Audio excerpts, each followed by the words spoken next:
Sahabat Shalom, Bapak Yahweh memberkati saudara sekalian.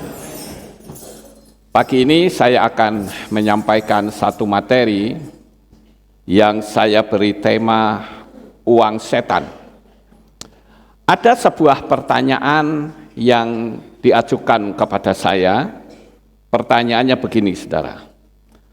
Apakah jika saya dikasih uang oleh seseorang yang katanya uang tersebut diambil dari bank gaib, saya boleh menggunakannya? Nah, saya coba untuk bertanya kepada saudara, kira-kira boleh nggak kita mempergunakannya? Halo? Siapa yang bilang boleh angkat tangan? Ini saya pengen tahu saja saudara, siapa yang boleh angkat tangan? Oke, sekarang siapa yang bilang tidak boleh angkat tangan? Alasannya apa? Kalau tidak boleh alasannya apa? Dari bank gaib. Sekarang kalau saudara nggak ngerti, bagaimana? Boleh gitu, berubah lagi? Nggak begitu. Dunia alam roh nggak bisa seperti itu. Ya, saya akan memberikan jawaban secara firman Tuhan. Ya. Kalau ditanya, boleh nggak kami mempergunakannya? Boleh, kenapa tidak, saudara? Yang salah itu bukan uangnya, ya, tapi yang salah yang ngambil. Paham, saudara? Uangnya tidak salah, penerimanya juga tidak salah, tetapi yang ngambil itulah yang salah, karena biasanya orang ngambil dari bank gaib itu menggadaikan nyawanya, atau menumbalkan anaknya, atau menumbalkan istrinya, atau diri sendiri. Ya, tapi saya katakan kita tidak akan mengalami celaka. Ya, nah, apakah dengan dibelanjakan lalu tokonya jadi terbakar atau mengalami celaka? Ya tidak, saudara. Ya. Nah, saya ingin memberitahu kepada saudara supaya kita punya pemahaman tuh yang benar tentang firman Tuhan ini, ya, karena pertanyaan ini seringkali diajukan. Ada orang yang merasa tabu jikalau berbicara tentang uang. Ini aneh, sementara semua orang itu butuh uang. Siapa di sini yang tidak butuh uang, katakan. Yang tidak butuh loh. Saudara butuh semua berarti? Iya, saya juga butuh. Kita semua butuh. Amin. Uang, nah ini saudara, kita harus ngerti dulu nih di sini nih. Ini kuncinya di sini, saudara. Uang itu adalah alat tukar barang atau jasa dalam transaksi ekonomi. Pertanyaan saya, betul atau tidak? Betul. Saya ingin kita punya pemahaman yang benar, saudara, ya. Uang itu alat tukar. Dengan alat ini manusia bisa melakukan apa saja. Nah, alat inilah yang diperebutkan di mana-mana. Sampai di sini paham, Bapak Ibu? Ya, jadi kita mesti ngerti, saudara. Jadi sekarang kalau dipertanyakan lebih dalam lagi, jika sampai terjadi saling membunuh, keluarga pecah karena rebutan uang, pertanyaan saya, di manakah letak kesalahan uangnya? Enggak ada. Uang itu ibarat seperti pisau. Kalau dia dipegang oleh tangan orang yang baik, maka akan bisa menjadi masakan yang enak. Tapi sebaliknya, kalau pisau itu berada di tangan seorang pembunuh,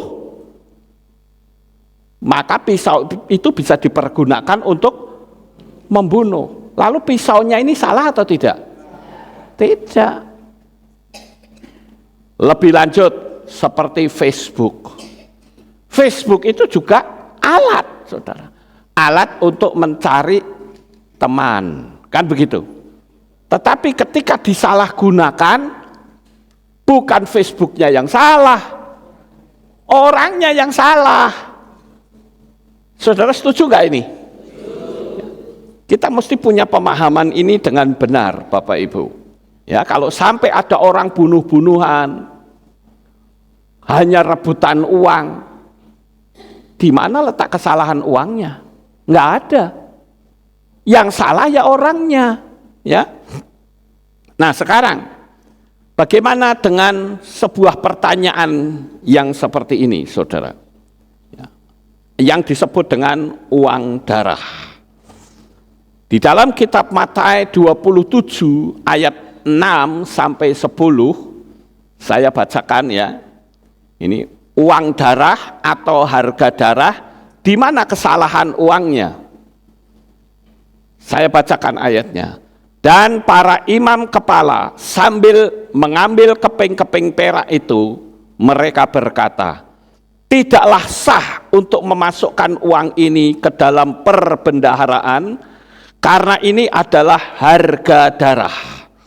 Dan setelah mengambil kesepakatan, mereka membeli ladang tukang periuk dengan uang itu sebagai pekuburan bagi orang asing. Oleh karenanya ladang itu disebut ladang darah sampai hari ini.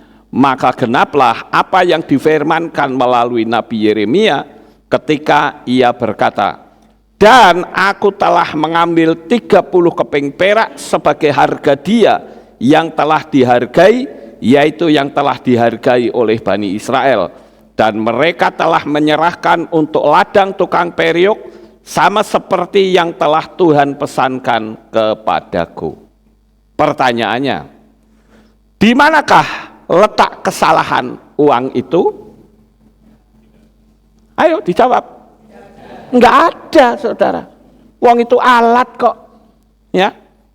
Kenapa kok buat beli kuburan? Tadinya kan ceritanya mau disumbangkan. Ya kan? Tetapi ahli Taurat dan orang Farisi menolak. Karena dianggap, oh ini uang darah. Sehingga dipakai untuk membeli kuburan. Kenapa kok buat membeli kuburan? Bukan uangnya yang salah. Tetapi karena memang sudah dinubuatkan akan ada pembelian tanah kuburan dengan harga 30 keping perak dari hasil melakukan kecurangan. Nah, saudara perhatikan ayat 9 dikatakan, maka digenapilah apa yang difirmankan melalui Nabi Yeremia ketika berkata, dan aku telah mengambil 30 keping perak sebagai harga dia yang telah dihargai, yaitu telah dihargai oleh Bani Israel, dan mereka telah menyerahkannya untuk ladang tukang periuk, sama seperti yang telah Tuhan pesankan kepadaku. Ini nubuatan. Jadi kalau sampai itu diserahkan oleh ahli Taurat, dan ahli Taurat orang Farisi menerima uang tersebut, ayat ini tergenapi atau tidak? Tidak, saudara. Maka bukan uangnya yang salah, karena uang itu sekali lagi hanyalah alat. Dan yang bicara uang darah itu siapa? Apakah Tuhan? Bukan, yang ngomong itu ahli Taurat dan orang Farisi. Kita tidak bisa memakai itu sebagai alat, itu firman Tuhan. Salah, itu bukan firman Tuhan. Ya, itu firman ahli Taurat. Ya Bapak Ibu. Nah sekarang kita lanjut supaya kita bisa lebih dalam memahami. Saat Yesua diurapi dengan minyak narwastu, apakah itu bisa disebut uang najis? Tidak, uangnya nggak salah, saudara. Minyaknya juga tidak salah, walaupun kita tahu bahwa minyak itu dibeli dari hasil prostitusi. Paham nggak Bapak Ibu? Tetapi apakah Yesua ini najis, ini minyak najis, begitu? Tidak. Yang salah bukan itunya, saudara. Yang salah itu pelakunya. Ngerti nggak? Yang salah itu pelakunya. Kenapa Yesua membiarkan perempuan itu meminyaki kakinya dengan minyak narwastu murni? Karena pelakunya bertobat. Paham Bapak Ibu? Pelakunya bertobat. Itu. Jadi saya ingin saudara membuka wawasan. Jangan apa-apa takut. Nanti dulu kita itu punya Bapak Yahweh loh. Kita punya kuasa loh. Terus misalnya lagi, ada ayat firman Tuhan yang berkata, kekayaan bangsa-bangsa akan dipindahkan kepadamu. Di dalam kitab Yesaya pasal 60 ayat 5. Pada waktu itu kamu akan melihat dan berseri-seri. Dan hatimu akan menjadi kagum dan lega, karena kelimpahan lautan akan dikembalikan kepadamu, kekayaan bangsa-bangsa akan datang kepadamu. Ingat loh, kekayaan bangsa-bangsa akan datang kepadamu. Nah, sekarang yang jadi pertanyaan, apakah saudara tahu uang ini dari mana? Tidak, karena uang itu nggak salah, saudara. Saya ingin kita punya pemahaman itu yang benar gitu loh. Karena kasus ini kalau saya lihat itu sama persis seperti kasus tentang rumah tusuk sate. Orang kan takut sampai sekarang. Iya toh? Kalau saya, nggak takut. Rumahnya yang tidak salah. Yang salah itu kalau ada mobil nyelonong, itu yang salah. Paham Bapak Ibu? Ya. Jadi kita mesti memiliki pemahaman yang benar. Saudara siap nggak kekayaan bangsa-bangsa akan dipindahkan kepadamu? Siap. Ya. Kemudian, pernahkah saudara mendengar uang gaib? Uang gaib pernah dengar? Pernah ya. Yang orang sebut uang setan, di manakah letak kesalahannya? Percayakah setan punya uang? Setan itu tidak bisa punya uang, saudara. Lah, bagaimana dengan ayat firman Tuhan yang ada di dalam kitab Lukas? Misalnya, ya di Lukas pasal 4. Bukankah di sana dikatakan bahwa kalau kamu sujud menyembah kepadaku, aku akan memberikan kekayaan? Bukan. Yang dituntut oleh setan itu bukan kekayaan, tapi kuasa. Paham Bapak Ibu? Saya baca di dalam Lukas 4 ayat 5-7, dikatakan demikian. Dan sambil membawa dia naik ke sebuah gunung yang tinggi, si Satan memperlihatkan kepadanya seluruh kekayaan dunia. Betul seperti itu? Tidak. Yang diperlihatkan bukan kekayaan dunia, tetapi kerajaan dunia. Paham Bapak Ibu? Dalam waktu sesaat, dan si Satan berkata kepadanya, aku akan memberikan kuasa. Bukan aku akan memberikan uang, aku akan memberikan kekayaan. Tidak, karena uang itu netral. Setan tahu, saudara. Maka yang diambil itu adalah kuasa. Gitu. Dikatakan aku akan memberikan kuasa ini seluruhnya dan kemuliaannya kepadamu, sebab hal itu telah diserahkan kepadaku. Dan kepada siapa yang aku kehendaki, aku akan berikan. Sebab itu jika engkau menyembah di hadapanku, semua itu akan menjadi milikmu. Jadi yang diperebutkan setan itu apa? Uang? Tidak. Sekali lagi, uang itu alat.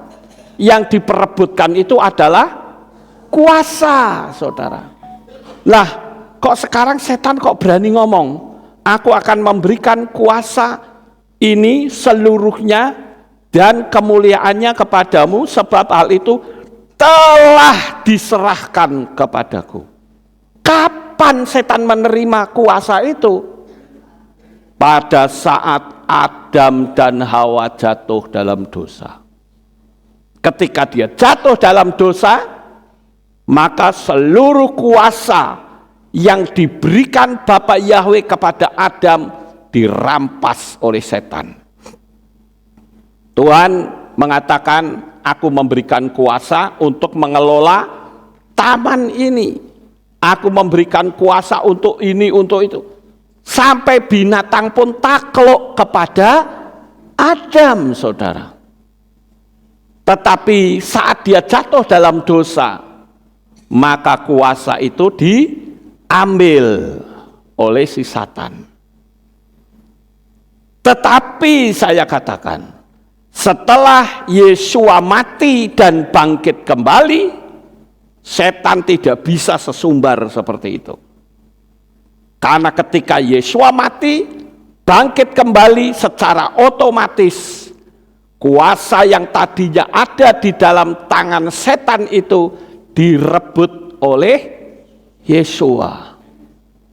Dan kuasa itu diberikan kepada kita semua. Amin. Jadi di sini kita mesti paham, yang diperebutkan setan itu bukan duit, saudara, tapi kuasa.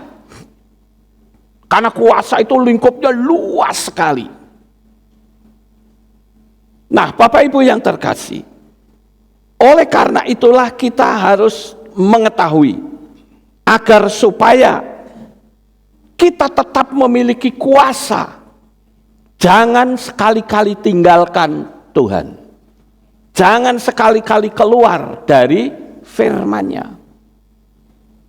Waktu yang lalu sempat ada orang yang bertanya kepada saya begini, Pak, apakah tempat gerejanya Pak Lukas itu ada yang tanda 66 itu, fasilitas 66? Saya bilang tidak. Dan saya tidak akan izinkan itu. Lah kok gereja saya begini-begini? Jangan tanya saya, tanya sama gembalanya. Kenapa? Karena dia meletakkan kuasa itu. Kalau saya, oh tidak. Kuasa harus tetap kita pegang. Amin, Bapak Ibu. Jadi sekali lagi saya katakan, uang itu adalah alat saja. Dan uang itu yang menjadi bahan perebutan orang. Uang itu sendiri tidak ada salahnya. Yang salah adalah orangnya. Kalau orang sampai cari kekayaan ke Gunung Kawi atau ke Pangeran Samudra di Pati sana, itu yang salah bukan duitnya. Yang salah adalah orangnya yang mengambil. Paham Bapak Ibu? Dan saya percaya setan itu menakut-nakuti kita sehingga membuat kita begitu mendengar uang gaib, oh hati-hati ini bahaya nih. Saya bilang ngapain? Kita takut, saudara. Nah sekarang kita lanjut. Jangan ketipu atau jangan mau ketipu. Tidak ada uang setan. Yang ada adalah uang yang dipegang oleh setan. Orang yang minta sama setan itulah yang salah. Orang minta duit sama setan bukan berarti setan itu punya duit. Dia cuma ngerampas milik orang lain dan diberikan kepada para pengabdi setan itu. Paham Bapak Ibu? Nah, orang yang minta, maka orang itulah yang bersalah kepada Tuhan. Alam rohnya terbuka. Jangan heran kalau ada orang yang minta melalui pesugihan, itu mesti ada tumbal. Kalau bukan istrinya, anaknya, atau tetangganya, itu yang terjadi, saudara. Karena dia sudah melakukan pengabdian. Dan saya katakan, bagi setan tidak ada istilah makan siang gratis, nggak ada. semua harus bayar. Nah, Bapak Ibu, mungkin saudara masih ingat bagaimana dengan uang kutuk. Beberapa waktu yang lalu saya pernah tayangkan ini, entah saudara ingat atau tidak. Ya. Bagaimana mekanismenya? Tidak bisakah kita menetralisirnya? Kenapa ada istilah perpuluhan? Saudara lihat ini, pernah kan saya tayangkan saudara? Ada orang yang disantet sampai jualannya itu basi semua. Uang yang ada di dalam tabungan hilang. Kenapa? Karena ada orang yang menyantet dengan menggunakan metode uang. Jadi uang itu ditulis dengan tulisan yang terbalik, kemudian uang itu di staples di mana-mana, kemudian uang itu ditaruh di tempat dagangan orang ini. Tulisannya adalah habis kau Raina, dan di situ ditulis tanggal lahirnya Raina. Di dalamnya diisi tanah kuburan, saudara. Lalu dia cerita jualannya kok basi, uang ada dalam celengan kok bisa hilang. Nah, itu bukan uangnya yang salah. Uang itu hanyalah alat, saudara. Tetapi dia menyantet orang dengan menggunakan uang sebagai mediator. Paham Bapak Ibu? Hanya mediator saja. Apakah kalau dia menggunakan kertas putih bisa? Bisa saja. Jadi di sini kita harus paham, ya, agar supaya kita mengerti kenapa ada istilah perpuluhan. Di dalam dunia alam supranatural, perpuluhan itu menetralisir energi negatif, di mana uang yang saudara dapatkan itu menjadi netral, tidak ada energi yang buruk. Sampai di sini paham Bapak Ibu? Uangnya tidak salah. Tetapi dengan kita mengembalikan, maka uang yang kita miliki itu kita tidak hutang pada alam semesta. Tapi kalau saudara tidak mengembalikan, saudara hutang pada alam semesta. Walaupun sekarang banyak, saya katakan pendeta-pendeta yang munafik, saudara. Enggak perlu, saya tidak ajarkan perpuluhan. Oh, pendeta itu jahat banget, saudara. Dia enggak ngerti dunia alam supranatural. Kalau dia ngerti, dia pasti akan ajarkan. Karena tidak mengembalikan, namanya saja mengembalikan, bukan membayar ya. Mengembalikan, itu karena milik Bapak Yahweh, saudara. Artinya, dengan kita mengembalikan, kita tidak hutang pada alam semesta. Saudara pikir dengan tidak mengembalikan perpuluhan, duit saudara utuh? Ya, utuh saat itu. Tapi tetap saudara mesti bayar. Bayar pada alam semesta. Cuman bayarnya bukan ke kehilat gitu loh. Bayarnya ke rumah sakit, bayarnya ke bencana, begitu saudara. Itu sebabnya semua agama dia punya yang namanya ini. Kalau di luar sana nyebutnya zakat, saudara. Kenapa harus ada zakat? Itu untuk menyucikan, ya. Uangnya tidak ada salah, tetapi orang sudah ketakutan sehingga menciptakan sugesti bencana, seperti yang tadi saya sebut rumah tusuk sate. Ada lagi rumah didoakan kok malah banyak setannya. Kalau begitu berarti pendeta ini mendatangkan setan. Tidak, saudara. Saya kasih tahu mekanismenya. Ketika rumah ada setannya, misalnya saya diundang, Pak Lukas tolong doain rumah saya banyak setannya. Oke, saya datangi, saya suruh pergi setan-setan itu. Nah, waktu saya suruh pergi, seharusnya pemilik rumah itu tetap berpegang kepada firman Tuhan.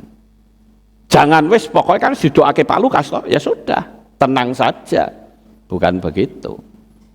Artinya kalau tenang, saudara nggak mengandalkan Tuhan, ya setannya akan datang lagi, saudara.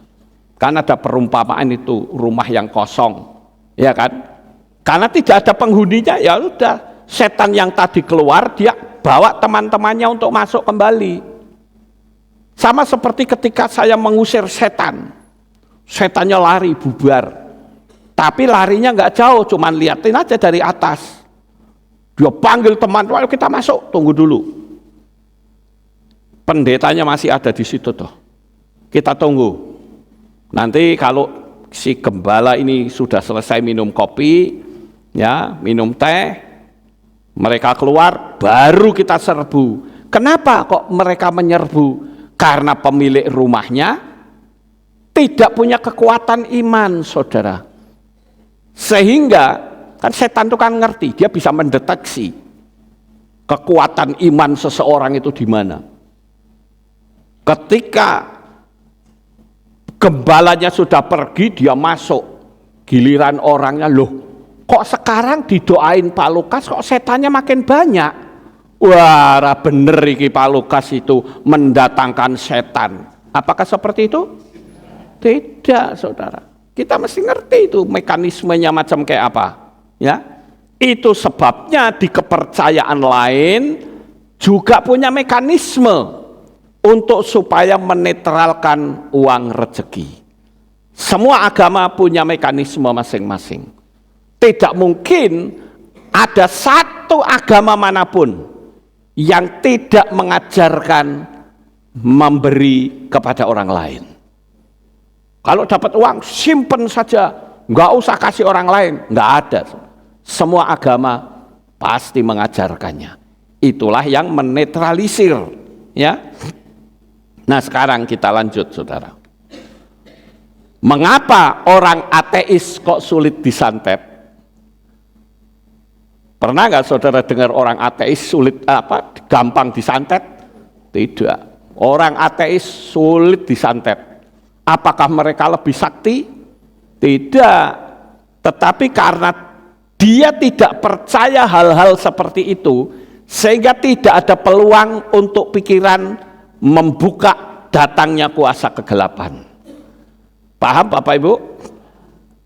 Saya tidak pernah melihat ya di Rusia tempat orang-orang yang anti Tuhan gitu, atau di negara-negara komunis orang kesurupan, nggak pernah ada. Karena dia tidak pernah mengakses dunia alam roh. Yang dia akses adalah ini dunia fakta. Jadi bukan karena mereka sakti, tidak. Karena setan itu bisa masuk, setan itu bisa menyerang ketika dia mendapatkan peluang, kita membuka pintu untuk dia masuk. Kalau kita tidak membuka pintu, ya setan nggak akan bisa masuk, saudara. Berapa kali orang nyantet saya? Nggak ada tuh yang masuk. Dan saya berani tantang, coba santet kalau bisa. Kenapa? Karena saya yakin di dalam tubuh saya itu ada kuasa yang besar. Waktu yang lalu sempat ada orang yang bersaksi. Katanya saya dapat penglihatan Pak Lukas itu kalau khotbah ada yang menyelubungi katanya. Apakah saya tahu di sini? Enggak ada. Tapi itulah alam roh. Selama saya yakin di dalam diri saya ada power yang lebih besar, ngapain kita takut, saudara? Kalau ada orang ngasih duit, ya itu rezeki kita, amin? Ngapain kita takut? Lalu diselidiki nanti dulu. Sebentar, ini duitnya dari mana nih? Orang tersinggung, saudara. Ini nanti dulu ya, ini duit dari hasil korupsi, apa dari hasil dari bank gaib, atau dari hasil ngambil punya orang lain. Seperti itu? Tidak, saudara. Dikasih ya terima saja, orang itu rezeki buat kita kok. Iya toh? Ngapain kita pusing dengan mereka? Ya. Kalau mereka melakukan sebuah kesalahan, kecuali kalau kita ngerti uang itu hasil korupsi, ya jangan, karena itu kan melanggar hukum. Iya toh? Betul nggak Bapak Ibu? Ya. Sekarang kita lihat yang berikutnya. Apakah kita sebaiknya tidak percaya adanya setan supaya seperti orang ateis? Tidak juga. Setan tetap ada, tapi dia tidak bisa mencelakai kita. Apalagi kita sudah percaya kepada Bapa Yahweh, saudara. Kenapa saya kok masuk ke kuburan tengah malam? Saya tantangin setan itu. Saya bilang di awal, kalau sampai setan muncul tak syuting mukanya. Kenapa? Karena kalau sudah bicara setan itu guemes. Ya, guemes saya. Lalu ngapain kita takut? Ketika kita takut, ya dia nyusup masuk, saudara. Nggak usah bicara duit lah. Kita dikasih makanan saja, kalau kita takut ya perut kita jadi sakit. Paham Bapak Ibu? Nggak perlu kita takut hal-hal yang macam kayak gitu. Ya. Nah sekarang kita lihat yang berikutnya. Uang gaib itu diambil dari dunia yang tidak nampak. Biasanya pakai tumbal nyawa. Tapi kalau sudah dalam wujud fisik, apakah itu bisa disebut uang gaib? Tidak. Itu uang fisik, saudara. Jadi pertanyaan dari saudara kita ini, inilah jawabannya. Nggak perlu saudara takut. Ya. Mau uang gaib kek, mau uang apa kek, asal itu benar, terima saja. Karena itu adalah berkat dari Tuhan. Paham Bapak Ibu? Ya. Saya katakan saya tidak pernah takut dengan masalah hal-hal yang macam kayak gini. Lawang kita punya kuasa kok takut. Lah tapi orang kalau menerima itu sakit ya karena Anda membuka hati. Ya.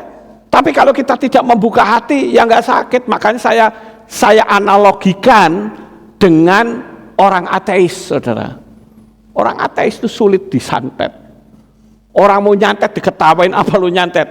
Enak aja lu. Santet gua kalau bisa. Karena dia nggak percaya, saudara. Diketawain. Tapi kalau kita belum apa-apa, sudah ketakutan dulu, masuk. Saya kan sering mengatakan setan itu ibarat anjing. Kalau kita ngusir, hus, tapi kita mundur, dicatek kita. Kalau saudara berhadapan dengan anjing, saudara jongkok saja ambil batu, maju tak sikat kamu. Dan saya kasih tahu saudara, anjing itu punya kelemahan di hidungnya. Mau Doberman kek, mau Bulldog kek, dia punya kelemahan di hidung. Ini hasil pembelajaran saya dulu saat waktu saya belajar ilmu bela diri, saudara. Begitu dia dekat kita, jangan takut sama moncongnya itu loh, yang keluar giginya itu. Tenang aja, pokoknya kita incer hidungnya. Begitu dia, wow, langsung sikat hidung, jebret, pasti pingsan dia. Mau coba? Ya silakan kalau mau. Buktikan kata-kata saya, saudara. Saudara yang punya Doberman, sekali-kali jotos mukanya, pasti pingsan, saudara. Binatang sehebat apapun, anjing, seganas apapun, dia punya kelemahan tuh di hidungnya, saudara. Begitu dia lompat, kita belajar, begitu lompat, kita pukul mukanya, burak, langsung dia pingsan, pasti pingsan. Itu ibarat seperti kalau orang laki itu kemaluan laki-laki, tendang kemaluannya, merocot, saudara, langsung KO dia. Nah itu yang saya katakan, kita sebagai anak-anak Bapa Yahweh itu mesti ngerti. Sekali lagi, uang hanyalah alat, nggak perlu kita takutkan, ya. Dan saya percaya, persiapkan diri saudara, karena Bapa Yahweh akan memberkati saudara dengan segala kelimpahannya. Sukses besar untuk saudara. Bapa Yahweh memberkati. Haleluya. Kita tunduk kepala, kita berdoa. Kami mengucapkan terima kasih dan syukur kepadamu ya Bapa. Pagi hari ini kami telah mendengarkan renungan firman-Mu. Kami tahu betapa kuasa kegelapan tidak ada apa-apanya. Karena kami percaya akan kuasa yang terbesar di atas muka bumi ini, yaitu kuasa dari Bapa Yahweh. Oleh karena itu berkatilah umat-umat-Mu dengan berkat-Mu yang melimpah. Terpujilah Engkau Tuhan, di dalam nama Adonai Yeshua HaMashiach kami berdoa. Amin. Kita akan dengar pengumuman. Shalom, berjumpa kembali dalam Aleph Tau Update News. Berikut kami sampaikan pengumuman minggu ini. Mengundang seluruh keluarga besar Kehilat Aleph Tau Magelang untuk berpartisipasi dalam kegiatan Jalan Sehat dan Sarapan Bersama pada hari Senin 16 September 2024 pukul 6 pagi sampai selesai. Kegiatan ini gratis bagi seluruh jemaat. Harap menggunakan dress code baju warna putih, dan bagi saudara yang beruntung, sebuah sepeda siap menanti saudara. Demikian pengumuman minggu ini. Sampai jumpa di Aleph Tau Update News selanjutnya. Bapa Yahweh memberkati. Amin. Haleluya. Itulah pengumumannya. Kita akan akhiri kebaktian kita. Saya mengundang jemaat Tuhan kita bangkit berdiri, kita tutup dalam doa. Terima kasih Bapa Yahweh, selesai sudah ibadah kami. Dari awal, pertengahan sampai pada akhirnya. Sebentar lagi anak-anak-Mu akan kembali pulang ke rumah mereka masing-masing. Jaga, lindungi, peliharakan mereka sampai di rumah dengan selamat. Pertemukan kembali pada jam-jam ibadah mendatang di dalam ikatan tali kasih-Mu. Terima kasih ya Tuhan, kami serahkan umat-umat-Mu dalam tangan-Mu. Terpujilah Engkau, di dalam nama Adonai Yeshua HaMashiach kami sudah berdoa. Mari kita angkat tangan kita dan kita akan menerima berkat Kohanim. Yevarecheka Yahweh wa yismereka.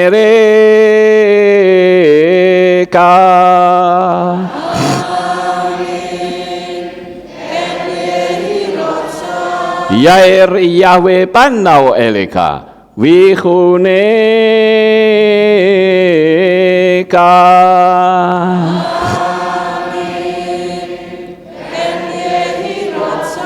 Yesa Yahweh panau eleka wa yashem leka shalom.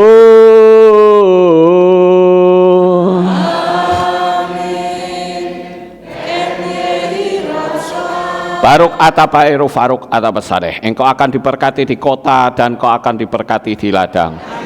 Baruk peripit ne kau friat mat kau fri fahem teka syekar alapeka wa esterotsonika. Diberkatilah buah kandunganmu, diberkati hasil bumimu, diberkati hasil ternakmu, anak-anak lembumu dan anak-anak dombamu. Baruk tanah kau mesyarteka, diberkatilah bakulmu dan tempat adonanmu. Baruk ata boboy kau faruk ata betseteka, dan kau akan diberkati pada waktu kau masuk, dan kau akan diberkati pada waktu kau keluar. Baruk ata Yahweh Elohenu melek haolam, besem Yeshua HaMashiach waruah hakodes kile olam faed. Kami sudah berdoa dan mengucap syukur. Haleluya.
Tuhan Bapak Yahweh memberkati. Sahabat Shalom. Bapa Yahweh yang Maha Kuasa, terima kasih atas kehadiran Bapak Ibu Saudara sekalian dalam ibadah bersama kami di Kehilat Alef Tau Magelang. Doa saya Bapak Ibu